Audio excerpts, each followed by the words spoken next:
Saya akan membacakan Ayub 6 ayat 1 sampai dengan 30. Lalu Ayub menjawab, "Ah, hendaklah kiranya kekesalan hatiku ditimbang dan kemalanganku ditaruh bersama-sama di atas neraca. Maka beratnya akan melebihi pasir di laut. Oleh sebab itu, tergesa-gesalah perkataanku. Karena anak panah dari Yang Maha Kuasa tertancap pada tubuhku, dan racunnya diisap oleh jiwaku. Kedahsyatan Allah seperti pasukan melawan aku. Meringikkah keledai liar di tempat rumput muda, atau melengguhkah lembu dekat makanannya?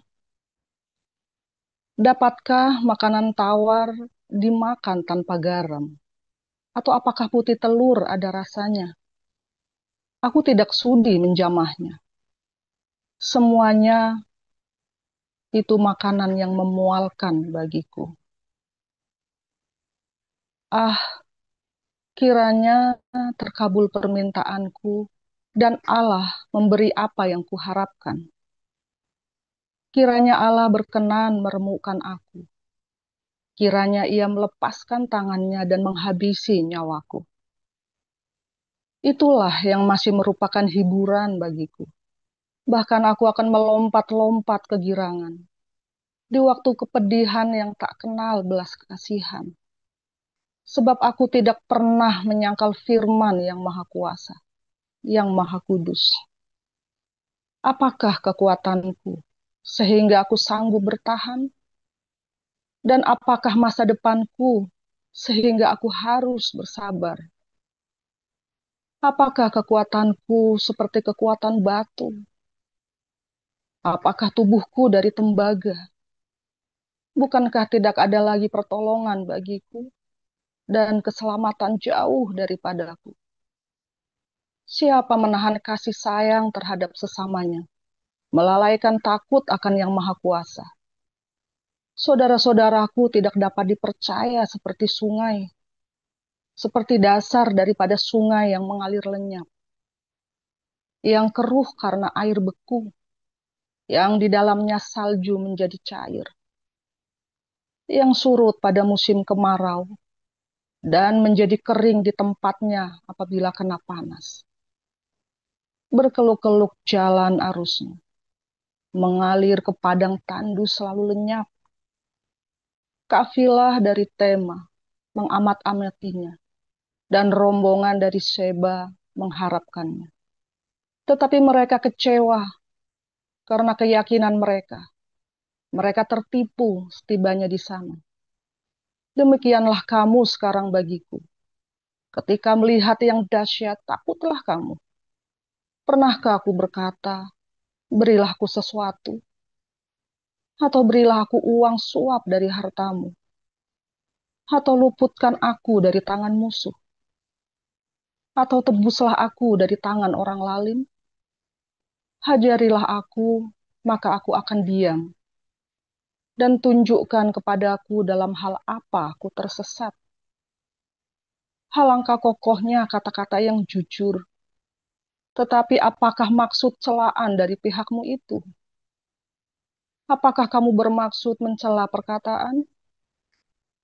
Apakah perkataan orang yang putus asa dianggap angin? Bahkan atas anak yatim kamu membuang undi, dan sahabatmu kamu perlakukan sebagai barang dagangan. Tetapi sekarang berpalinglah kepadaku. Aku tidak akan berdusta di hadapanmu. Berbaliklah, janganlah terjadi kecurangan. Berbaliklah, aku pasti benar. Apakah ada kecurangan pada lidahku? Apakah langit-langitku tidak dapat membeda-bedakan bencana? Demikian. Silakan dilanjutkan, Pak Apul. Baik, saya lanjutkan. Yohanes pasal 11. Ada seorang yang sedang sakit, namanya Lazarus. Ia tinggal di Betania, kampung Maria dan adiknya Marta. Maria ialah perempuan yang pernah meminyaki kaki Tuhan dengan minyak mur dan menyekanya dengan rambutnya. Dan Lazarus yang sakit itu adalah saudaranya. Kedua perempuan itu mengirim kabar kepada Yesus, Tuhan, dia yang kau kasihi sakit. Ketika Yesus mendengar kabar itu, ia berkata, penyakit itu tidak akan membawa kematian, tetapi akan menyatakan kemuliaan Allah, sebab oleh penyakit itu, anak Allah akan dimuliakan. Yesus memang mengasihi Marta dan kakaknya dan Lazarus. Namun setelah didengarnya bahwa Lazarus sakit, ia sengaja tinggal 2 hari lagi di tempat di mana ia berada. Tapi sesudah itu ia berkata kepada murid-muridnya, mari kita kembali lagi ke Yudea. Murid-murid itu berkata kepadanya, Rabi, baru-baru ini orang-orang Yahudi mencoba melempari engkau. Masih maukah engkau kembali ke sana? Jawab Yesus, bukankah ada 12 jam dalam satu hari? Siapa berjalan pada siang hari, kakinya tidak terantuk, karena ia melihat terang dunia ini. Tetapi jikalau seorang berjalan pada malam hari, kakinya terantuk, karena terang tidak ada di dalam dirinya. Demikianlah perkataannya, dan sesudah itu ia berkata kepada mereka, Lazarus saudara kita telah tertidur, tetapi aku pergi ke sana untuk membangunkan dia dari tidurnya. Maka kata murid-murid itu kepadanya, Tuhan, jikalau ia tertidur, ia akan sembuh. Tetapi maksud Yesus ialah tertidur dalam arti mati. Sedangkan sangka mereka Yesus berkata tentang tertidur dalam arti biasa. Karena itu Yesus berkata dengan terus terang, Lazarus sudah mati. Tetapi syukurlah aku tidak hadir pada waktu itu, sebab demikian lebih baik bagimu, supaya kamu dapat belajar percaya. Marilah kita pergi sekarang kepadanya. Lalu Thomas yang disebut Didimus berkata kepada teman-temannya, yaitu murid-murid yang lain, marilah kita pergi juga untuk mati bersama-sama dengan dia. Maka ketika Yesus tiba, didapatinya Lazarus sudah 4 hari berbaring di dalam kubur. Betania terletak dekat Yerusalem, kira-kira 2 mil jauhnya. Di situ banyak orang Yahudi telah datang kepada Marta dan Maria untuk menghibur mereka berhubung dengan kematian saudaranya. Ketika Marta mendengar bahwa Yesus datang, ia pergi mendapatkannya, tetapi Maria tinggal di rumah. Maka kata Marta kepada Yesus, Tuhan, sekiranya engkau ada di sini, saudaraku pasti tidak mati. Tetapi sekarang pun aku tahu bahwa Allah akan memberikan kepadamu segala sesuatu yang engkau minta kepadanya. Kata Yesus kepada Marta, saudaramu akan bangkit. Kata Marta kepadanya, aku tahu bahwa ia akan bangkit pada waktu orang-orang bangkit pada akhir zaman. Jawab Yesus, akulah kebangkitan dan hidup. Barang siapa percaya kepadaku, ia akan hidup, walaupun ia sudah mati. Dan setiap orang yang hidup dan yang percaya kepadaku tidak akan mati selama-lamanya. Percayakah engkau akan hal ini? Jawab Marta, ya Tuhan, aku percaya bahwa engkaulah Mesias, anak Allah, dia yang akan datang ke dalam dunia. Dan sesudah berkata demikian, ia pergi memanggil saudaranya Maria dan berbisik kepadanya, Guru ada di sana dan ia memanggil engkau. Mendengar itu Maria segera bangkit lalu pergi mendapatkan Yesus. Tetapi waktu itu Yesus belum sampai ke dalam kampung itu. Ia masih berada di tempat Marta menjumpai dia. Ketika orang-orang Yahudi yang bersama-sama dengan Maria di rumah itu untuk menghiburnya, melihat bahwa Maria segera bangkit dan pergi keluar, mereka mengikutinya karena mereka menyangka bahwa ia pergi ke kubur untuk meratap di situ. Setibanya Maria di tempat Yesus berada dan melihat dia, tersungkurlah ia di depan kakinya dan berkata kepadanya, Tuhan, sekiranya engkau ada di sini, saudaraku pasti tidak mati. Ketika Yesus melihat Maria menangis dan juga orang-orang Yahudi yang datang bersama-sama dia, maka masgullah hatinya. Ia sangat terharu dan berkata, di manakah dia kamu baringkan? Jawab mereka, Tuhan, marilah dan lihatlah. Maka menangislah Yesus. Kata orang-orang Yahudi, lihatlah betapa kasihnya kepadanya. Tetapi beberapa orang di antaranya berkata, Ia yang memelekkan mata orang buta, tidak sanggupkah ia bertindak sehingga orang ini tidak mati? Maka masuklah pula hati Yesus. Lalu ia pergi ke kubur itu. Kubur itu adalah sebuah gua yang ditutup dengan batu. Kata Yesus, angkat batu itu. Marta, saudara orang yang meninggal itu berkata kepadanya, Tuhan, ia sudah berbau, sebab sudah 4 hari ia mati. Jawab Yesus, bukankah sudah kukatakan kepadamu, jikalau engkau percaya, engkau akan melihat kemuliaan Allah. Maka mereka mengangkat batu itu, lalu Yesus mengenang-endah ke atas dan berkata, Bapa, aku mengucap syukur kepadamu, karena engkau telah mendengarkan aku. Aku tahu bahwa engkau selalu mendengarkan aku, tetapi oleh karena orang banyak yang berdiri di sini mengelilingi aku mengatakannya supaya mereka percaya bahwa engkau yang telah mengutus aku.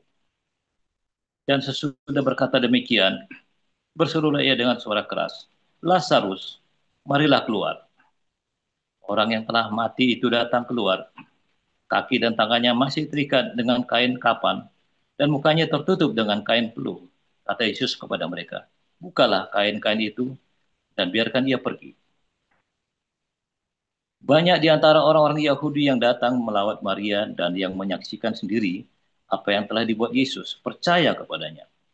Tetapi ada yang pergi kepada orang-orang Farisi dan menceritakan kepada mereka apa yang telah dibuat Yesus itu. Lalu imam-imam kepala dan orang-orang Farisi memanggil mahkamah agama untuk berkumpul dan mereka berkata, apakah yang harus kita buat? Sebab orang itu membuat banyak mujizat. Apabila kita biarkan dia, maka semua orang akan percaya kepadanya dan orang-orang Roma akan datang dan merampas tempat suci kita serta bangsa kita. Tetapi seorang di antara mereka, yaitu Kayafas, imam besar pada tahun itu, berkata kepada mereka, kamu tidak tahu apa-apa, dan kamu tidak insaf, bahwa lebih berguna bagimu jika satu orang mati untuk bangsa kita daripada seluruh bangsa kita ini binasa. Hal itu dikatakannya bukan dari dirinya sendiri, tetapi sebagai imam besar pada tahun itu ia bernubuat bahwa Yesus akan mati untuk bangsa itu. Dan bukan untuk bangsa itu saja, tapi juga untuk mengumpulkan dan mempersatukan anak-anak Allah yang terjerat berai. Mulai dari hari itu, mereka sepakat untuk membunuh dia. Karena itu Yesus tampil lagi di muka umum dan di antara orang-orang Yahudi. Ia berangkat dari situ ke daerah dekat Padang Gurun, ke sebuah kota yang bernama Efraim. Dan di situ ia tinggal bersama-sama murid-muridnya. Pada waktu itu hari raya Paskah, orang Yahudi sudah dekat dan banyak dari negeri itu berangkat ke Yerusalem untuk menyucikan diri sebelum Paskah itu. Mereka mencari Yesus dan sambil berdiri di dalam bait Allah. Mereka berkata seorang kepada yang lain, bagaimana pendapatmu? Akan datangkah juga ia ke pesta?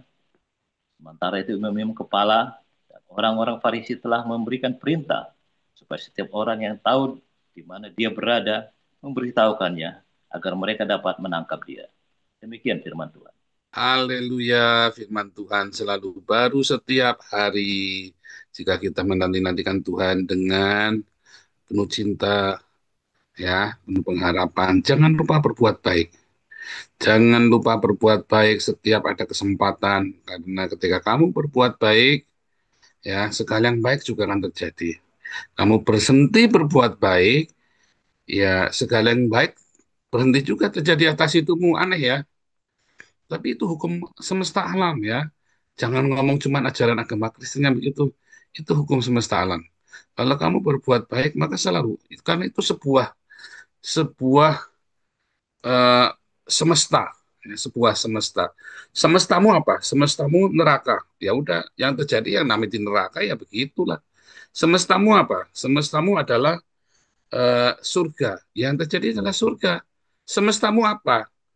Nah, perbuatan baik adalah bagian dari kerajaan surga apapun agamamu. Apapun agamamu, ya. Urusan nanti setelah mati nanti dulu. Yang penting hari ini masih hidup. Kamu ada di mana nih? Ya, jangan kayak kadun, saudara ya. Sekarang hidupnya miskin nggak apa-apa. Yang penting nanti dapat aljana. Loh, di Alkitab ada itu Matius 5. Barang siapa berbahagialah orang yang miskin di hadapan Allah karena dia akan memilih apa? Dia akan mewarisi kerajaan surga. Nah, miskin di hadapan Allah bukan kere. Bukan kere mau bayar sekolah nggak bisa, besok mau makan apa keder. Bukan. Banyak orang Islam tidak mengerti berbahagialah orang yang miskin di hadapan Allah. Ya, bukan kamu miskin kere, saudara. Sampai kamu kaliran, terus nggak apa-apa kaliran, yang penting nanti dapat bidadari. Itu blow on, saudara. Kalau kamu sekarang kaliran kere, waduh, jangan-jangan kamu ada yang tidak benar. Kalau itu terjadi hanya sebulan, 2 bulan, paling lama 3 tahun, itu namanya kamu sedang dalam pencobaan. Tapi kalau itu terjadinya sampai bertahun-tahun, saudara, jangan-jangan kamu lagi hidup di Hades, saudara. Ya, loh, Anda jangan muluk-muluk mau cerita yang suci-suci mulia segala macam. Kamu buat makan aja lagi kerekelan kok. Buat makan aja lagi susah. Ya, Anda harus realistis, saudara. Ya. Kemarin kan sudah diajarin kan, realistis, tetapi punya mimpi, punya visi. Bukan realistis terus kamu ngambek, mutung, berhenti. Tapi juga bukan berarti kamu hidup dalam ilusimu, dalam mimpimu senantiasa. Enggak, kamu realistis, tapi kamu punya mimpi. Kamu punya mimpi, tapi kamu kerjain. Kita bermimpi, suatu hari kita bersama dengan Tuhan Yesus, ya, di dalam kekekalan. Ya kan, itu kan pengennya semua orang. Aduh, jangan kejauhan, sekarang aja masih kere, saudara mau sama Tuhan Yesus. Nggak kepikir kali ya. Dan banyak orang miskin yang mengharap-harapkan, ya kan, ke gereja, mencari adem-adem, mencari, ya pokoknya supaya lagi miskin dia elus, ya kan. Suatu ketika kamu sukses kaya, maka kamu tinggalkan tuh Tuhan tuh saudara. Karena kamu tidak mencari Tuhan, kamu sudah mencari supaya kamu dikasihani, ya. Datanglah ke dalam komunitas untuk berkontribusi walaupun kamu miskin. Tapi berkontribusi setidaknya kamu punya tenaga. Setidaknya kamu punya telinga untuk mendengarkan keluh kesah. Ya kan? Jadi tim besuk. Makanya harus dewasa. Ikutilah semua pemuritan kita. Kan nggak bayar kalau pemuritan ya. Ikuti pemuritan kita. Coba dengarkan. Ya, seringkali kita juga ada kelas-kelas psikologi umum. Ya, Dokter Vivina suka ngajar kita. Dengarkan baik. Nanti kadang-kadang ikut Hagios Australia. Nah, dengarkan baik-baik. Di situ ada banyak sharing yang bagus-bagus. Dengarkan dokter medsos. Nanti kamu akan dewasa. Kamu lihat ketika Pak HW memimpin, ya, memimpin, kamu dengarkan. Banyak sekali. Setiap doa pagi kamu dengarkan. Lama-lama kamu bertumbuh dalam pengetahuan dan di dalam pengertian kita semua komplit, saudara. Kita cerita tentang politik, kamu dengarkan. Kamu punya telinga, saudara, untuk melayani. Kita diberi Tuhan, ya, telinga sehingga kita bisa melayani orang dengan mendengar. Nah, saudara, banyak orang, ya, saya balik lagi cerita ya, tentang ketika kita mau melayani Tuhan, kita ceritanya itu yang tinggi-tinggi, saudara ya. Kita ceritanya tinggi-tinggi, ya, termasuk saya dulu, ya. Ceritanya yang tinggi-tinggi, kita nggak sadar. Cukup kamu lihat, apakah orang itu ada di sorga apa nggak di sorga dengan hidupnya. Kalau rumah gegeran terus, kamu sudah tahu orang itu hidupnya nggak di sorga, saudara. Ya, kalau rumah itu, maksudnya gegeran itu kalau orang debat kusir bertengkar, namanya bertengkar, tapi musuhan, ya suami istri sampai musuhan, sampai mau bunuh-bunuhan, musuhan, oke musuhan, ya saudara ya dendam, ya anak beranak, kakak beradik, ya berarti kamu sudah tahu itu neraka, ya kan, saudara? Tapi kalau rumah tangga itu ya ada pengampunan, kamu sudah tahu itu dari sorga. Nggak usah mimpi nanti, sekarang, saudara. Ketika kamu besok mau makan apa, kamu bingung, kamu tabrak sana, tabrak sini, kamu cari utangan, kamu sudah tahu kamu tidak sedang hidup di paradise.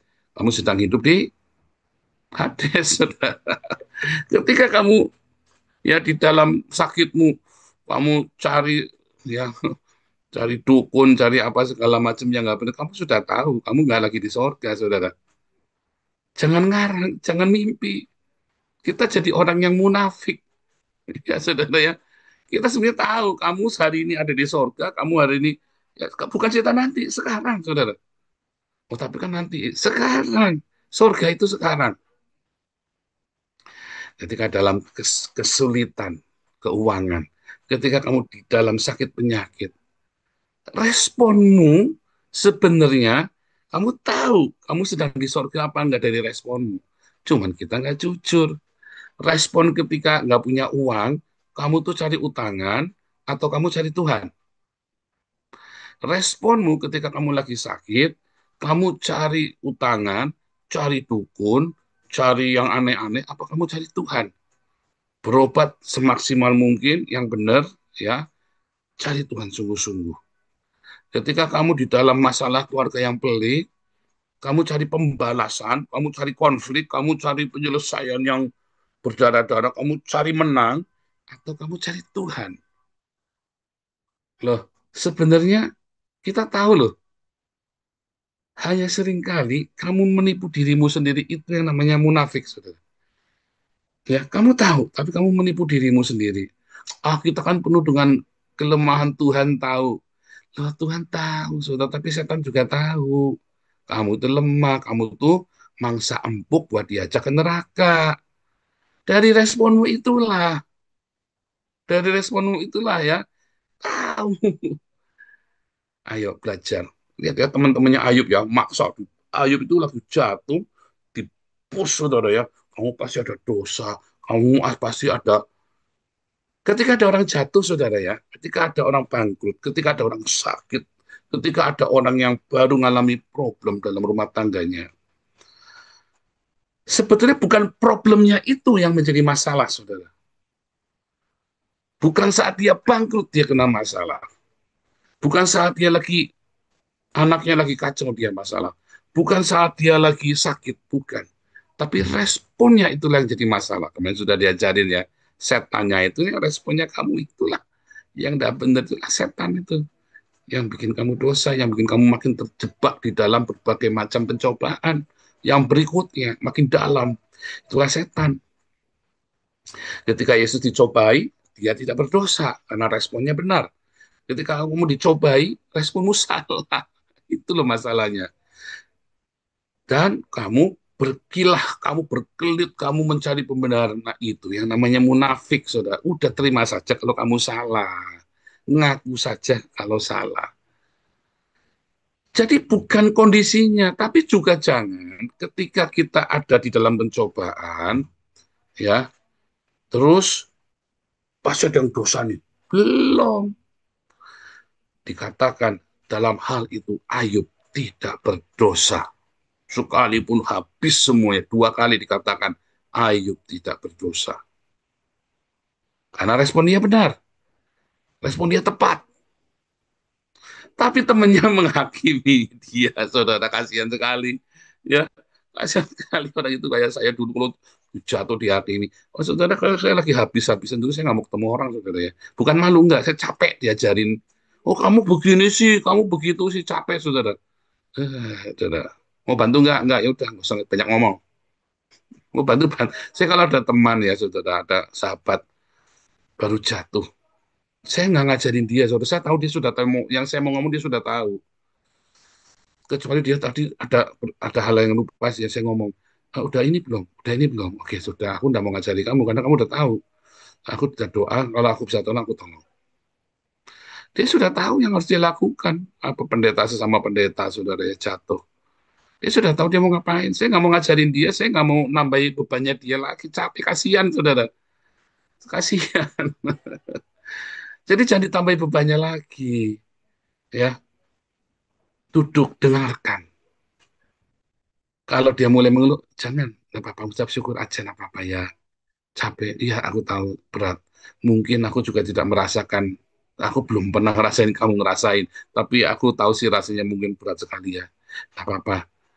Kalau dia lagi cerita lagi, dengerin. Sekali mengeluh enggak apa-apa, jangan langsung dipotong, saudara ya. 2 hari datang ngeluh, seminggu dia datang ngeluh, jangan dipotong. Kalau sudah setahun, stop, saudara. Kamu enggak boleh berhenti mengeluh. Ayo ucap syukur sama Tuhan.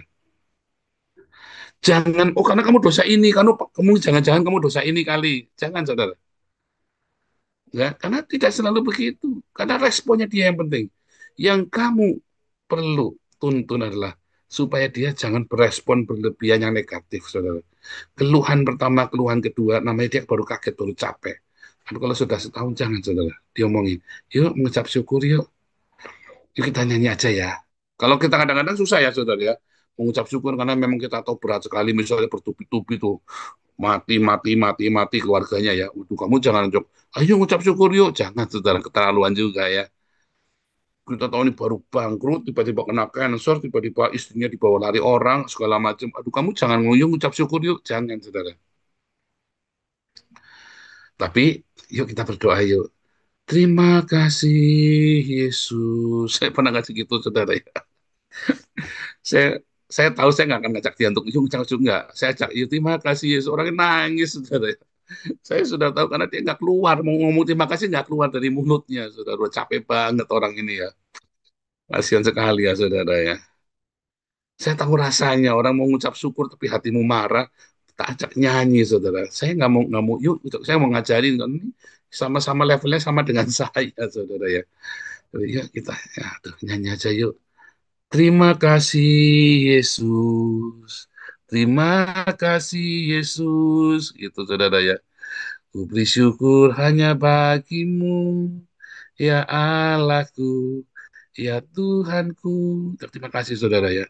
Ajak terima kasih. Terima kasih Yesus. Terima kasih Yesus.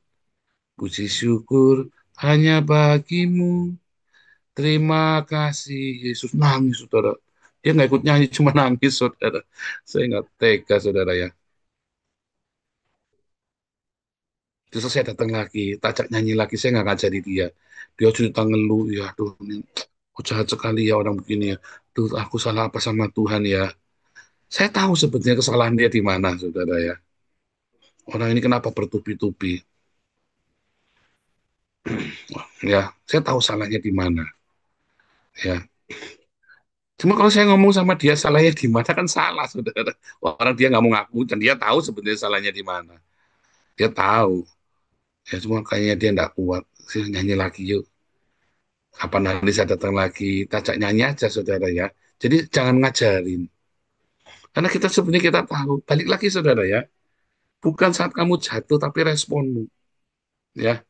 Nah, waktu responmu itu kamu tahu. Kalau responmu salah, kalau ya kamu minta ampun sama Tuhan, akui saja salah, gak usah banyak berkelit. Kalau responmu sudah benar, ya sudah, kamu orang-orang ngajari kamu apa, menghakimi kamu apa, kamu jangan dengarkan. Kalau kamu tidak kuat, kamu tinggalkan dulu. Bukan kamu benci dia, tapi ya itu toksik soalnya. Kan sudah diajari kemarin toksik, tinggalkan aja dulu sementara sampai kamu kuat. Berkumpullah sama orang-orang yang tidak menghakimi kamu. Berkumpullah ya, saya kumpulnya sama Korden ya, sama Papi Daniel, nggak suka menghakimi orangnya. Saya kumpulnya nih ya sama Pak Iman, nggak suka menghakimi orangnya, walaupun Pak Iman tuh tegas ya, Jerman gitu. Tapi kalau ngomong sama Pak Iman itu enak, nggak menghakimi, saudara ya. Aduh Pak, saya kemarin salah, iya, gimana ya, ketawa aja Pak Iman, yang penting sudah tahu salah kan, iya. Saya enak, saya kumpul ya dengan kumpul, saudara ya, dengan orang-orang yang tidak toksik. Karena orang-orang ini akan menjadi berkat dalam hidupmu, saudara, yang menguatkanmu. Jangan cari orang yang kalau kamu ada masalah menghakimi. Setuju nggak? Enak kan? Kalau kamu tinggal dengan orang-orang yang suka menghakimi, nanti kamu kebiasaan dan kamu akhirnya jadi munafik karena kan kamu juga nggak mau dihakimi kan. Kamu tidak menjadi dirimu, ya. Tinggallah bersama dengan orang-orang yang baik, yang memancarkan damai sejahtera Tuhan, yang tidak menghakimi, yang bisa menerima kita, ya, bisa berdoa bersama kita, ya, bersama-sama tanpa dia mengusik kita, ya. Di komunitas ini saya nggak pernah nanya dosamu apa, saudara. Tapi lebih banyak orang menghakimi saya ya. Tapi ya karena mereka mencoba membawa racun itu ke dalam komunitas kita. Ya, saya bersyukur Anda masih bersama dengan saya dan ternyata orang yang stay di sini lama adalah orang-orang yang ada di kelas ya saudara ya, orang yang dari kelas-kelas pemuridan kita ya. Ya, ternyata ya saya baru ngerti ya, anak banding ingetin coba lihat. Orang-orang yang benar-benar itu adalah orang-orang yang di kelas-kelas kita. Dan sekarang para pengurus ini adalah orang-orang yang ada dari kelas kita ternyata ya. Saya baru menyadari loh, para pengurus-pengurus ini ternyata semua dari kelas kita semua loh ya saudara ya. Wah, terima kasih Tuhan kau baik. Ya saudara ya. Belajar ya saudara ya.